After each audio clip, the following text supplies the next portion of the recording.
Hello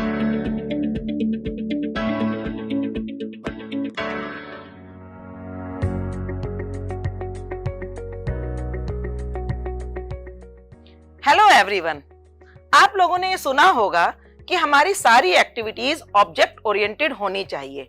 means जो भी काम हम करें उससे पहले हमारे ऑब्जेक्टिव्स पहले से सेट होने चाहिए और सभी एफर्ट्स हमारे उन्हीं ऑब्जेक्टिव्स को अचीव करने के लिए डायरेक्टेड होने चाहिए।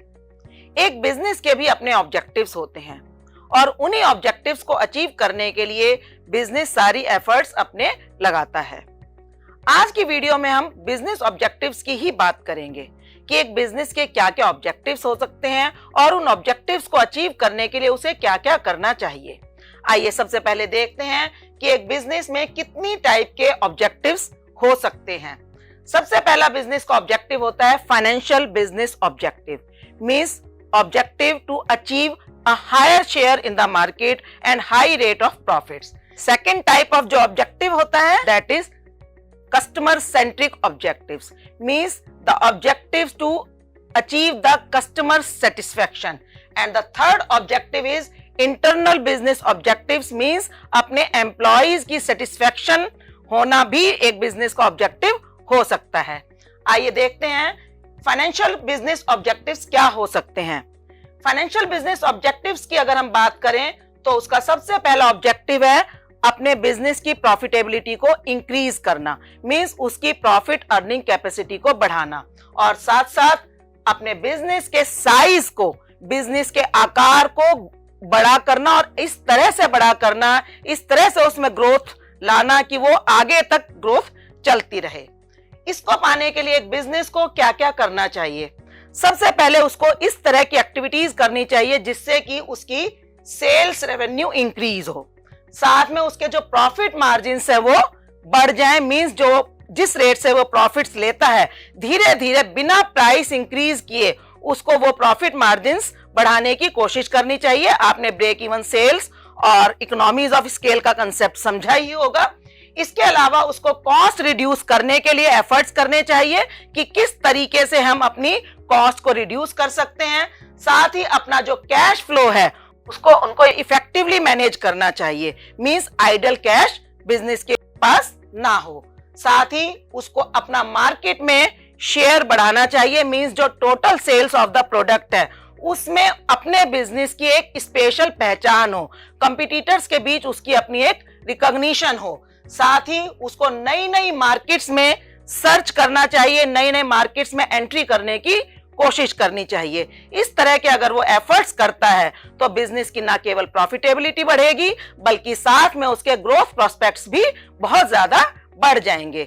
इसी तरह से अगर हम कस्टमर सेंट्रिक ऑब्जेक्टिव्स की बात करें तो उसका मेन एम हो सकता है increase the market share and improve the brand awareness among the customers. और इस चीज के लिए जरूरी है कि वो कस्टमर्स की रिक्वायरमेंट्स को समझे, कस्टमर की रिक्वायरमेंट को समझकर उसके अकॉर्डिंगली ही अपने प्रोडक्ट में इनोवेशन करे, उसमें नई नए फीचर्स ऐड करे। साथ में अपने ब्रांड की रेपुटेशन को मेंटेन करने के लिए और कस्टमर्स के बीच ट्रस्ट बिल्डअप करने के लिए उसको एफर्ट्स करने चाहिए, अपने प्रोडक्ट को लगातार उसकी क्वालिटी को मेंटेन करना चाहिए। साथ ही कस्टमर को ओमनी चैनल एक्सपीरियंस देना चाहिए, मींस अपने प्रोडक्ट को अलग अलग तरीके से कस्टमर तक पहुंचाने की कोशिश करनी चाहिए। जैसे आजकल ऑनलाइन और ऑनलाइन के साथ साथ ऑफलाइन दोनों तरह के चैनल से वो कस्टमर तक पहुंच सकता है।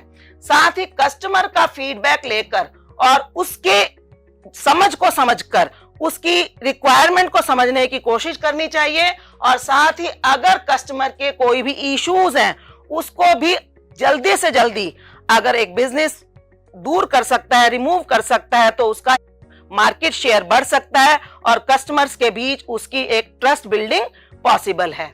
इसी तरह से अगर हम इंटरनल बिजनेस ऑब्जेक्टिव्स की बात करें तो एक बिजनेस के पास सबसे इंपॉर्टेंट एसेट्स होती हैं एम्प्लॉइज, और अपने एम्प्लॉइज का सेटिस्फेक्शन लेवल बढ़ाना और उनकी एंगेजमेंट करना, मींस उनको डिफरेंट वर्क्स में इफेक्टिवली एंगेज रखना एक बिजनेस का ऑब्जेक्टिव हो सकता है।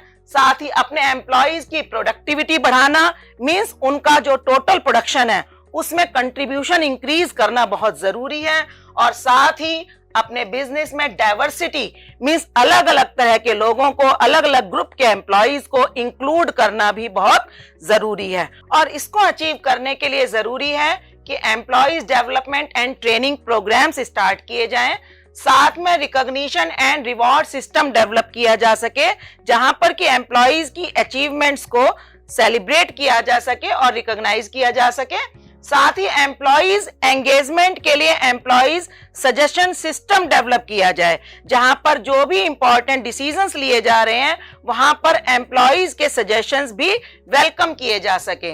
और साथ ही एम्प्लॉइज के लिए सोशल सिक्योरिटी स्कीम्स स्टार्ट की जाए, जहां पर एम्प्लॉइज के रिटायरमेंट के लिए, उनके इंश्योरेंस के लिए या उनकी फैमिली वेलफेयर के लिए कुछ स्कीम्स स्टार्ट की जा सके। साथ ही उनको एम्पावरमेंट दी जाए और उनको ऑटोनॉमी दी जाए, मींस उनको कुछ क्लियर कट राइट्स दिए जाएं और उनको डिस्क्रिशनरी पावर भी दी जाए। और साथ में एम्प्लॉइज की कोई भी ग्रीवेंसेस हैं उनको भी रिड्रेस करने के लिए पूरा रिड्रेसल सिस्टम होना चाहिए, ताकि उनकी ग्रीवेंसेस को आसानी से दूर किया जा सके। आजकल स्मार्ट ऑब्जेक्टिव्स की बात चलती है। स्मार्ट ऑब्जेक्टिव्स का मतलब है कि ऑब्जेक्टिव्स में SMART इंक्लूड होना चाहिए। इसका मतलब क्या है? इसका मतलब है S से बनता है स्पेसिफिक, मींस जो भी हम ऑब्जेक्टिव्स सेट करें they should be specific, they should be clearly defined, they should be measurable, M for measurable. ये मेजरेबल होने चाहिए, means quantifiable criteria for tracking, ताकि हम ट्रैक कर सकें कि हम कहां तक पहुंच सके हैं, किस लेवल तक हमने अचीवमेंट पा ली है। साथ ही they should be achievable, A for achievable, they should be realistic, attainable, means कि उनको हम आसानी से अटेन कर सकें, जो रियलिस्टिक हो। ऐसे ऑब्जेक्टिव्स होने चाहिए जिनको एक रीजनेबल एफर्ट्स के साथ अचीव किया जा सके। साथ ही they should be relevant, R for relevant, means they should align with the organizational purpose, कि जो ऑर्गेनाइजेशन के जो ओवरऑल ऑब्जेक्टिव्स हैं उनके साथ ही हमारे ऑब्जेक्टिव्स रेलेवेंट होने चाहिए। साथ ही they should be time bound, means उनके लिए कोई ना कोई टाइम फ्रेम पहले से सेट कर लिया जाना चाहिए, ताकि उन ऑब्जेक्टिव्स को हम उस टाइम के अंदर ही अचीव कर सकें। देखते हैं कि इन ऑब्जेक्टिव्स को सेट करने से एक ऑर्गेनाइजेशन को क्या बेनिफिट हो सकते हैं। सबसे पहले ये एम्प्लॉइज को ग्रोथ की तरफ फोकस रखता है, साथ ही ऑर्गेनाइजेशन के जो की एलिमेंट्स हैं उनको स्ट्रॉन्ग बनाता है, और साथ ही जो मैनेजर्स और टीम मेंबर्स हैं उनको गोल ओरिएंटेड एक्टिविटीज की तरफ बढ़ाता है।